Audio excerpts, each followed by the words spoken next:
umumnya setiap tahun berganti dan muncul penanggalan baru di bulan baru, di tahun yang baru.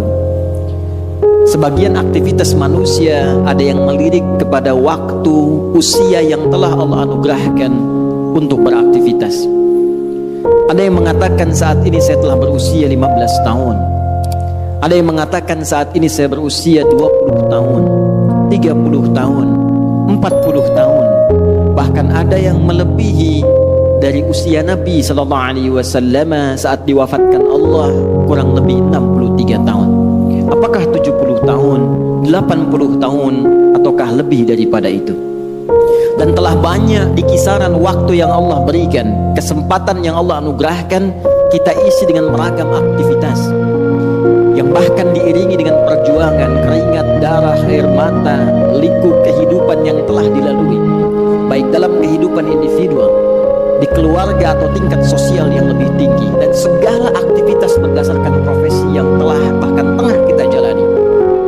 Dari sekian aktivitas yang telah kita lalui itu, ada satu ayat yang penting kita renungkan dalam Al-Quran, dan ayat ini secara tajam disampaikan Allah tanpa banyak pembukaan, tanpa banyak iringan yang dalam bahasa manusia mungkin diawali dengan pengantar dan mukaddimah, tapi langsung ditujukan menghujam pada pertanyaan dasar yang dimintakan untuk diresapkan pada setiap jiwa-jiwa manusia, khususnya hamba-hamba Allah yang beriman, dari setiap pergantian waktu yang telah kita lalui, dengan pembuka dan informasi yang telah tadi kami sampaikan.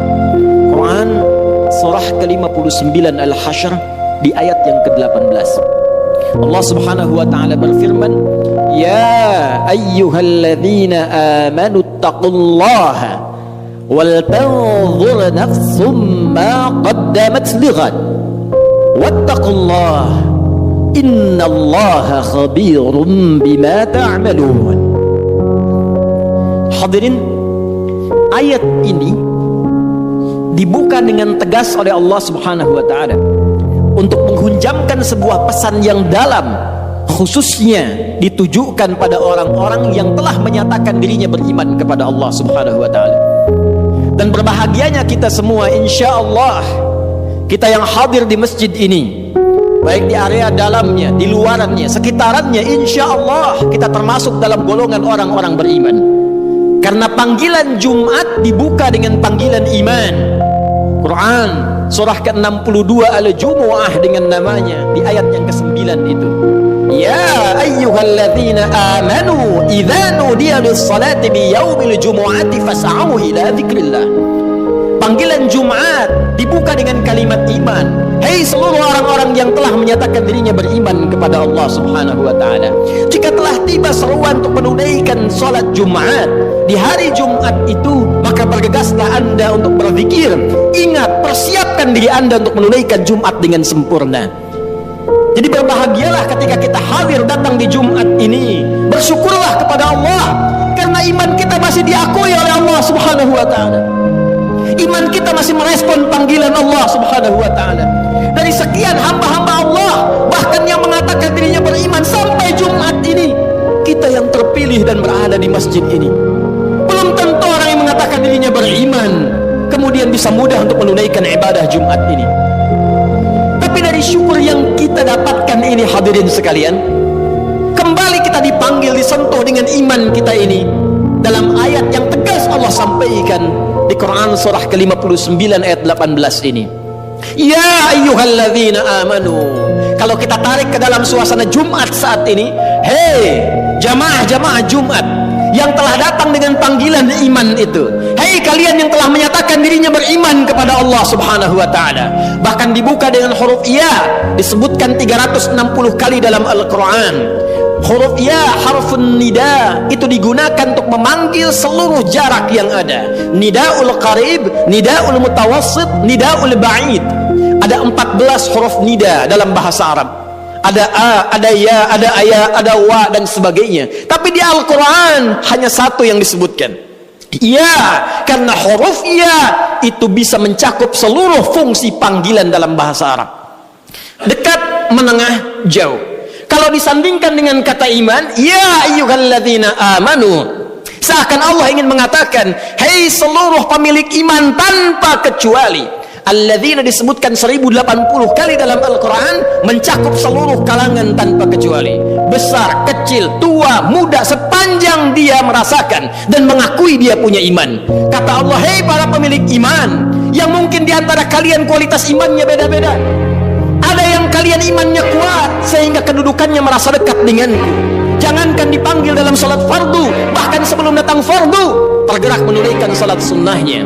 Bahkan sebelum datang subuh sudah bangun untuk tahajudnya. Bahkan tidak menunggu Ramadan, Senin Kamis dia kerjakan sunnahnya. Ayamul bid dia tunggu-tunggu walau belum tiba waktunya, yang dekat dengan Allah.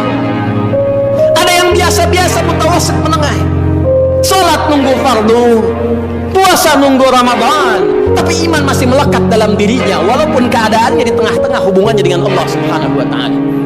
Ada yang ba'id, mungkin merasa jauh karena maksiat yang banyak dikerjakan, tapi masih menunaikan salat walau terlambat, masih ingin mengaji Al-Quran walau kadang-kadang. Demi Allah saya katakan, sifat Rahman Allah menjadikan baik yang imannya kuat, menengah ataupun jauh disamakan oleh Allah Subhanahu wa taala dengan panggilan ini. Seakan Allah ingin mengatakan, saya tidak peduli sepanjang kalian masih ada iman dalam jiwamu dan datang memenuhi panggilanku, maka aku akan jadikan yang jauh aku dekatkan, yang menengah aku lekatkan, dan yang dekat aku semakin berikan kedudukan di sisiku. Maka berbahagialah ketika ada panggilan kita respon. Itu cara Allah untuk meningkatkan keimanan kita dan mendekatkan kedudukan kita dengan Allah Subhanahu wa taala. Karena itu, sebelum masuk kepada inti penjelasannya, Allah tegaskan dengan menggunakan kata ayyuha, disebutkan 150 kali dalam Al-Quran. Ayyuhnya munada berfungsi taukid untuk menguatkan pesan, haknya tanbih untuk mengingatkan. Seakan Allah ingin sampaikan, aku ingatkan ya, tanamkan pesan ini dalam jiwamu yang paling dalam. Ada hal yang penting yang akan aku sampaikan, yang dengan itu akan meningkatkan iman kalian dan mengangkat derajat kalian di hadapanku, kata Allah Subhanahu wa taala. Ya ayyuhalladzina amanu, hai semua orang yang merasakan beriman, mengaku beriman, baik hubungannya dekat, jauh atau menengah, ittaqullah, tingkatkan takwamu kepada Allah. Cek keadaan takwamu, cek kuota takwamu, cek pulsa takwamu, cek bekal takwamu. Kenapa ini penting kata Allah disampaikan? Inilah selanjutnya evaluasi tajam yang dihujamkan dalam hati kita. Perhatikan kalimatnya, wal tanzur nafsum ma qaddamat lighad. Tingkatkan takwamu kepada Allah. Kenapa takwa ini penting ditingkatkan? Kata Allah, coba cek diri kalian yang telah lama menjalani kehidupan. Mungkin ada yang belasan bahkan puluhan tahun, bahkan lebih daripada batas kuota yang barangkali standar kehidupan manusia. Ada yang di atas 100 tahun. Kata Allah, coba dicek selama mengalami perjalanan di hidup itu. Setiap perganti tahun, datang tahun baru, datang tahun yang baru lagi, datang tahun yang baru lagi. Kata Allah, pernahkah terbersit dalam benakmu, dalam jiwamu, persiapan untuk menyongsong datangnya ghad? Pagi ini sebelum Jumat, saya ingin menguatkan informasi seputar ayat ini. Satu ayat saja. Saya baca 4 kitab tafsir tadi pagi. Dari mulai Tafsirul Quranil Azim karya Ibnu Katsir rahimahullah, Mafatihul Ghaibnya Ar-Razi, Al-Kasyafnya Zamakhsyari, sampai Tafsirul Wasitnya Muhammad Sayyid Tantawi. Demi Allah kami katakan, dari 4 kitab tafsir ini semuanya satu kata dalam menafsirkan ayat ini, dan tidak ada ikhtilaf, perbedaan pendapat di kalangan para ahli tafsir. Semua mengatakan yang dimaksud dengan ghad di sini yaumul qiyamah. Yaumul qiyamah, tibanya hari kiamat, tibanya hisab kita di hadapan Allah Subhanahu wa taala. Dalam bahasa bebasnya tapi lugas dan tegas, seakan Allah ingin mengatakan, hei, kalau besok kamu dihisab dari pergantian waktu yang telah kami lalui, dari masa yang telah kami berikan kepada kalian, dari setiap perganti tahun, tahun baru, tahun baru, tahun baru, kalau tiba-tiba besok kiamat, bekal apa yang telah kamu siapkan untuk menjunjung itu? Bekal apa yang telah kamu hadirkan untuk menghadapi hari kiamat itu? Karena itu semua mengatakan, diungkapkan dengan kalimat ghad. Bisa Allah menyampaikan, ya ayyuhalladzina amanu taqullah wal tanzur nafsum ma qaddamat liyaumil qiyamah. Tapi kenapa Allah mengatakan ghad? yang dalam bahasa kita diartikan besok. Semua ahli tafsir mengatakan litaqrib, untuk menghunjamkan ke dalam jiwa kita rasa seakan itu, bayangkan kiamat kalau besok terjadi di hadapan kita. Bekal apa yang kita bawa?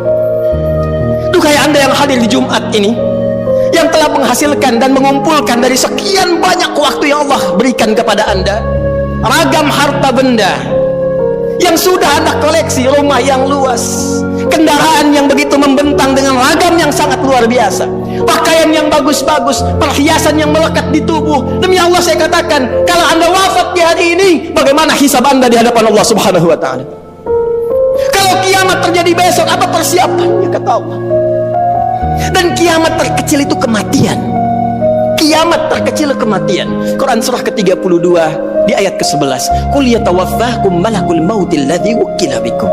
Katakan Muhammad sallallahu alaihi wasallam, setiap yang berjiwa itu satu saat akan tiba waktunya, datang utusan Allah malakul maut untuk memisahkan kehidupannya dengan maut itu dari kehidupan dunia menuju hisab persiapan akhiratnya. Dan semua ulama sepakat kiamat terkecil, kiamat kecil itu ya kematian. Jadi kalau kita kembalikan pada diri kita, para ulama selalu mengajak kita untuk bermuhasabah. Jangankan datang tahun baru, ganti tahun lagi, ganti hari lagi, setiap hari. Ayat ini mengatakan, kalau Anda wafat besok, persiapannya apa?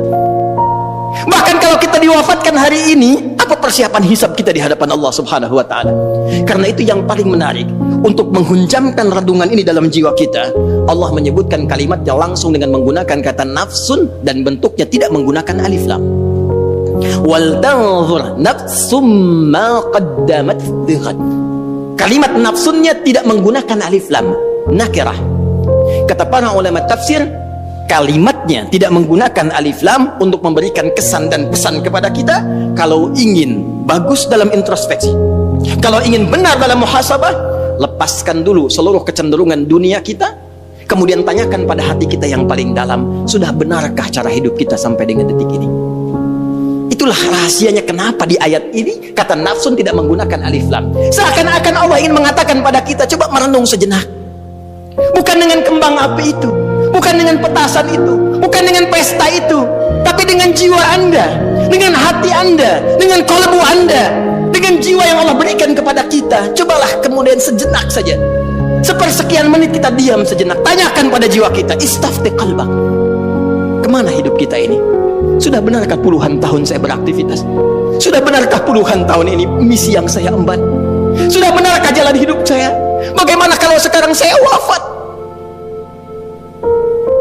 Saya berikan rumus cepat. Kalau ada orang masih merasa kurang nyaman, gelisah, dan khawatir bila diwafatkan di saat itu dia merenung, ini sudah fitrah menunjukkan ada kekurangan bekal yang ada dalam jiwanya, dan merasakan ada bekal yang kurang untuk dibawa pulang. Yang paling mencengangkan dan paling irasional, sudah tahu bekalnya kurang, sudah tahu yang kemarin itu masih banyak kurangnya, kok sisa yang diberikan masih main-main juga, kok sisa waktu yang diberikan masih belum serius juga. Jadi kalau sampai Jumat ini, sampai detik ini belum mampu merubah kita untuk dekat dengan Allah, Anda butuh berapa Jumat lagi? Anda butuh berapa tahun baru lagi? Apa masih senang hanya dengan urusan dunia Anda rayakan, sementara besok kita berpulang di hadapan Allah Subhanahu wa ta'ala? Ingat akhirat bukan meninggalkan dunia, tapi ingat akhirat mengarahkan anugerah dunia yang Allah berikan kepada kita supaya ditata menjadi kepentingan ibadah.